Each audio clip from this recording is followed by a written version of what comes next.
Salem രാശിപുരത്തെ Jnanamani engineering കോളേജിൽ BTech രണ്ടാം വർഷ വിദ്യാർത്ഥിയായിരുന്നു കണ്ണൂർ തളിപ്പറമ്പുകാരനായ ദീപക്.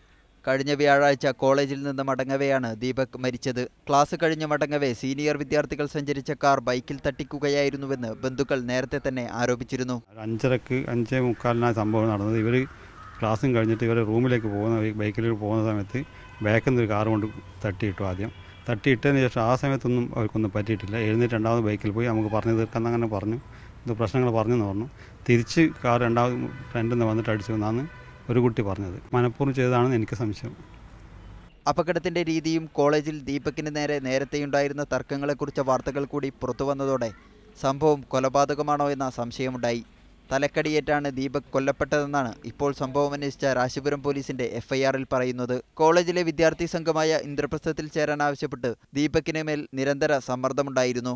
മലയാളീസ് തമ്മിൽ ഇപ്പോൾ അടിയാന്ന് പറയുന്നുണ്ട്. അത് ഓരോ ഗ്യാങ് വൈസാണ്. അപ്പോൾ ഇന്ദ്രപ്രസ്ഥം എന്ന് പറഞ്ഞ ഗ്യാങ്ങാണ്. കണ്ണൂരിലുള്ള കുട്ടികളെല്ലാം ഇന്ദ്രപ്രസ്ഥം ഗ്യാങ്ങിലാണ് വേണ്ടതെന്ന് പറഞ്ഞു.